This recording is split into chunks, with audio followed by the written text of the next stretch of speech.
Tonight I tell you something simple. So simple the mind wants to ignore it. So powerful the whole of your life bends to it. You have been imagining your world, and your world has been imitating you. Not sometimes, not only in the pleasant moments, every hour, every event, every so-called accident. Shadows of inner movements you once called just thoughts, just worries, just daydreams. I say to you now, you are not a beggar in this universe. You are not at the mercy of chance, policy, economy, or other people's moods. You are the operant power. You may not feel like that as you sit there tonight. You may say, but look at my bank account, look at my body, look at my relationships, look at my past. And I answer you gently, all of that is your imagination, congealed into form, lagging behind your last accepted state. What you have been feeling is true. The world has been compelled to echo. It must. It must. Tonight I invite you into a new posture toward life. Not to wrestle with outer events, not to plead with the heavens, but to understand imagination creates reality. Assumption hardens into fact. Feeling is the secret. State is everything. You do not get what you want. You get what you are in consciousness. So I say to you, imagine once truly, fully from the end, and let reality imitate you. Let the world take its instructions from the inner scene you have accepted as done. Close your eyes for a moment. Let the outer room fade. To your left and right there may be walls, furniture, the quiet hum of ordinary life. But that is not your true workshop. Your true workshop is within. Feel yourself seated, not where your body is, but where your desire is already fulfilled. If it is wealth that concerns you, do not think of wealth. Think from wealth. If it is love, do not think of being loved. Think from already being cherished, chosen, secure. If it is health, do not think of healing as a future event. Think from the wholeness already yours. This difference is everything you have spent years thinking of. Tonight you begin to live from. Let me tell you about a man who once came to me in despair. He told me he was down to his last dollar. He had debts, no visible prospects, and a face lined with quiet panic. He said, I've tried everything, every method, every scheme. Nothing works. I am cursed. I said to him, sit down. Forget your debts. Forget your last dollar. Tell me instead, how would you feel if right now your accounts were overflowing? If you were, in your own eyes, a man of substance, a man whose presence meant abundance wherever he went. He looked at me as if I had mocked him. The facts shouted so loudly. Bills, creditors, fear. But facts are past imaginations, nothing more. They are shadows of a state you no longer need to occupy. I insisted. He closed his eyes reluctantly at first. Imagine, I said, that you have just come from seeing your accountant, and he has told you with a smile, you are free, you are covered, you have more than enough. Hear his words, see his face, feel the weight in your body, the relief. Do not watch yourself from a distance. Be the man who hears it. Breathe as he breathes, sit as he sits. After some moments, his breathing slowed. His shoulders dropped. A faint smile touched his mouth as if a heavy coat had been removed from him. I said, accept this as the truth of you, not tomorrow, now. Let this be your true identity, the man of surplus, the man of quiet confidence, the man for whom provision is natural. He left. The facts did not instantly change. His debts still existed.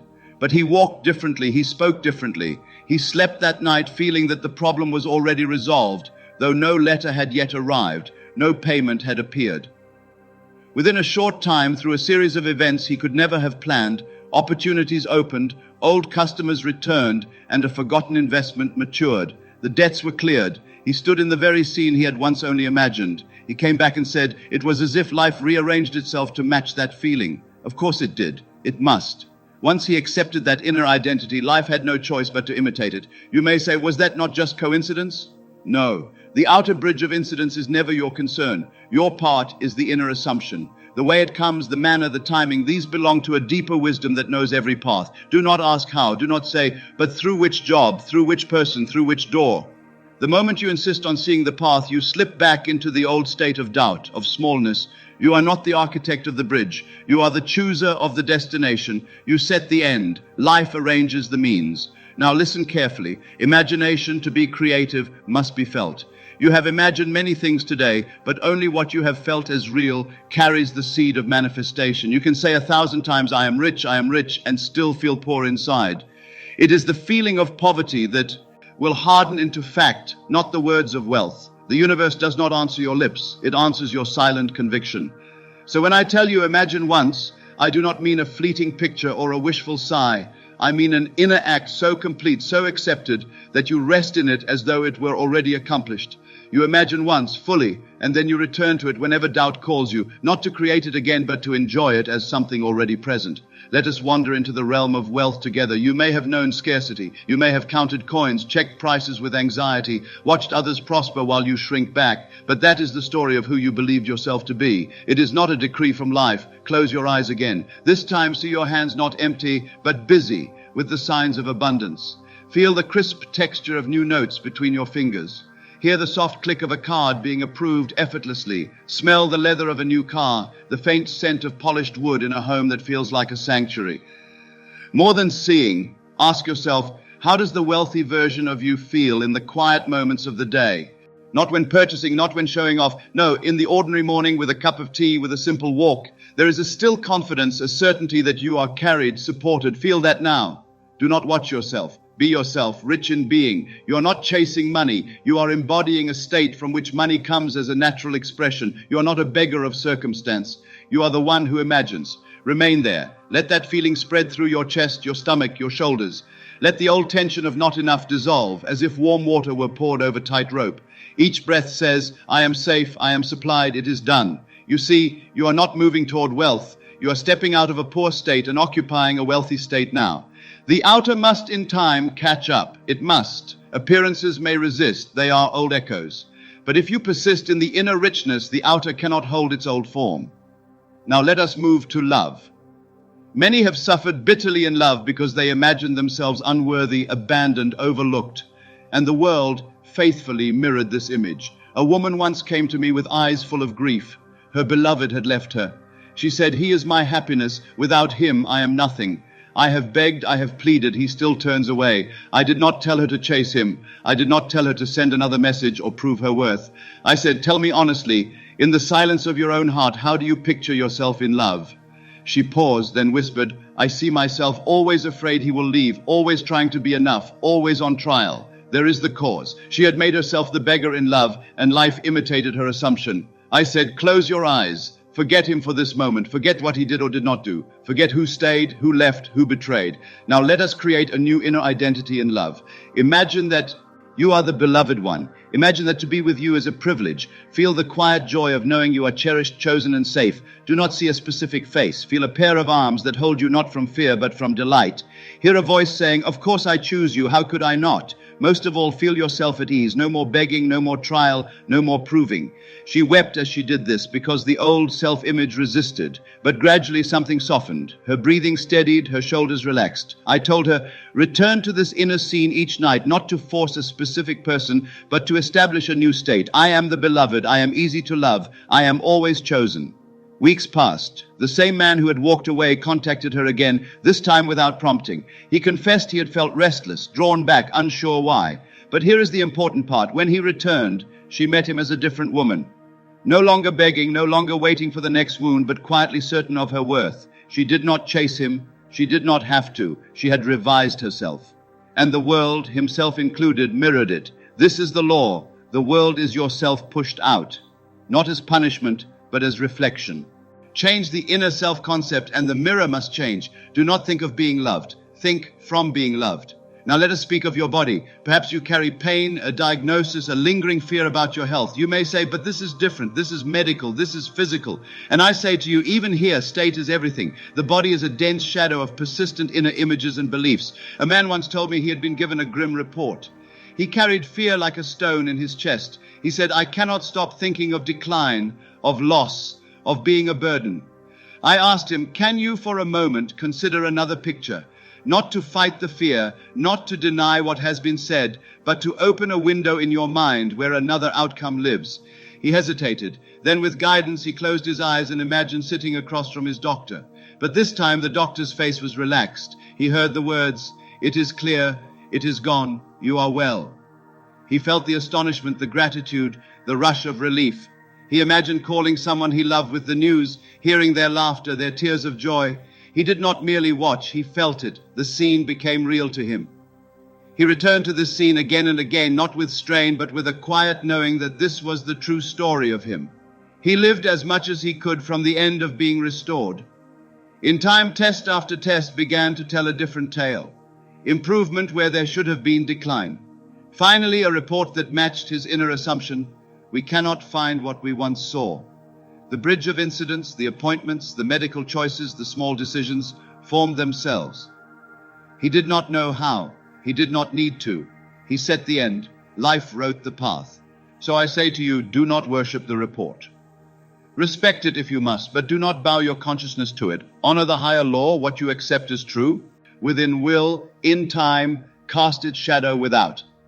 Now we must speak of something most people ignore, the past. You think the past is fixed. You think the hurt, the humiliation, the failure must forever rule your present. But the past is a story you are still telling yourself. It is a scene you keep replaying in imagination, and therefore it continues to bear fruit. There is a holy power called revision. It is the power to go back in your mind and see differently what you once saw in pain. Perhaps you remember a moment when you were rejected, embarrassed, betrayed. You have rehearsed it in your mind. Each rehearsal has renewed its power. Tonight we do the opposite. Choose one such scene now. Bring it before the inner eye. See where you stood, what was said, the looks, the sounds. Now, gently change it. If you were rejected, imagine instead being accepted. Hear the words you wish had been spoken. Feel the warmth of being welcomed rather than excluded. If someone mocked you, see them now speaking words of respect, or see them silent, unable to wound you. If you failed, imagine succeeding. Feel the elation, the pride, the ease. You may say, but that is not what happened. I say to you, what matters is what you allow to live now. The subconscious does not keep records of time. It accepts what is vividly imagined as present fact.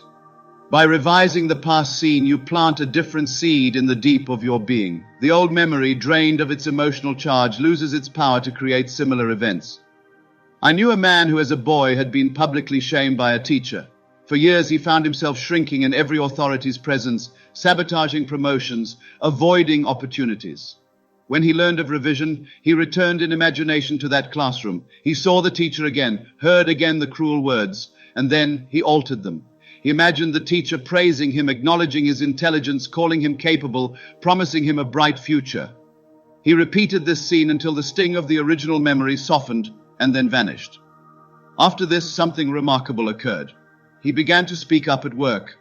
Opportunities he had once fled, he now embraced, and soon a promotion he had long believed was not for someone like me was offered to him naturally. Was the past changed in the record of the world? Perhaps not, but it was changed in the only place that matters for your experience, in consciousness. And from that revised inner history, a new outer future could sprout. You may have lived years under the spell of certain scenes. Tonight you may begin to free yourself. You are not bound by what was. You are bound only by what you continue to accept as true now. Let us speak again of the bridge of incidents. Once you assume the feeling of the wish fulfilled, life must rearrange itself. It will do so through a series of events, meetings, inspirations, even apparent delays that move you from where you stand to where you have chosen to be. But here is the temptation. When the first steps of the bridge appear, they rarely look like miracles. They look ordinary. Sometimes they even look like seas. Tea-backs. If you judge them by appearance, you may despair and abandon your assumption. A woman once assumed herself to be in a new, higher position in her company. She imagined signing the contract, receiving congratulations, feeling her new sense of influence and ease. She felt it deeply, night after night. Soon after, instead of a promotion, she was transferred to a different department she did not like. She came to me indignant, saying, I did everything, I felt it, and look, this is worse. I said to her, remain faithful. This is not the end, only a step. This transfer may be a way, not a denial. Continue to occupy the state of being already in your rightful role. She obeyed. She did not fight the outer change. She accepted it as part of a larger pattern she did not yet see. In this new department, she met a senior leader who observed her work and character. It was this leader, not her old manager, who later invited her into a role far beyond the one she had originally desired. Looking back, she saw that what had seemed like an obstacle was in fact the first plank in her bridge of incidents. Had she resisted it, complained, or filled it with inner defeat, the bridge would have crumbled. So I say to you now, when things shift after you have imagined your end, do not panic. Do not say it's not working. Say instead, this too is serving my assumption. This too is on my bridge. Walk calmly. Trust the wisdom that arranges all things. You were never meant to manage the details of the universe. You were meant to choose the state. Now we return to the heart of it all, identity. Who are you really? If you believe you are a small creature thrown into a hostile world, you will imagine from fear. If you believe you are at the mercy of other people's choices, you will imagine from powerlessness, and life ever faithful will imitate that posture. But if you dare to accept that you are the I am behind your experience, that you are the consciousness shaping form, then everything changes. You are not the one who begs. You are the one who decrees, quietly from within. Say softly now, in the silence of your mind, I am the one who imagines. I am the one who assumes. I am the one who feels the end and allows life to copy it. Feel the dignity in that. Not arrogance, not boasting, but a serene knowing. You are not waiting on life. Life is waiting on you. When you say I am, you light up a state. Add any quality to that I am, poor, sick, lonely, rejected, and you invite the world to echo it. Add instead, I am wealthy in being. I am cherished in love. I am whole in body. I am guided in all things. And you invite a different echo. This is not pretense. This is not denial. This is selection. You are selecting in imagination which state you will live from. The old state will protest. It will whisper, but look at the facts. You must answer, facts are shadows of what I once believed. I now believe differently. And the shadow must in time obey. Persistence is the secret key. Many begin imagining with enthusiasm and abandon it when nothing changes in a day or a week. Remember this, the outer world is slow, dense, heavy. It is like a great ship that turns only gradually after the captain sets a new course. You are the captain. Your inner assumption is the wheel. Turn it and hold it. Those first days, the scenery outside your window may look the same. Do not be deceived. The ship is turning below the surface. When doubt rises, do not wrestle with it endlessly. Return simply, gently to your inner scene. Feel again the end is already done. Let a single simple phrase quiet you. It is done. Not someday, not maybe. Now.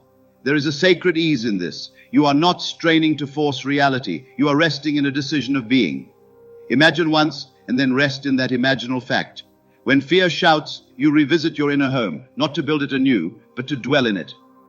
In this way, your assumption grows roots. It becomes the new normal of your soul, and the outer world has no choice but to grow around that root. Now I ask you to walk with me through a simple exercise that unites all we have spoken of. Close your eyes again. Let this be a sacred moment between you and your own awareness. Think of one desire that stands above the others tonight. Perhaps it is wealth. Perhaps it is a healed body. Perhaps it is a reconciled relationship or a new love or a life of freedom from constant fear. Choose one. Do not worry about choosing wrongly. Any true desire is a message from a deeper part of you, asking to be recognized. Now ask yourself, if this desire were already fulfilled, what is one simple scene that would imply it? Not the whole story, just a moment that could only be true if your wish were already a fact.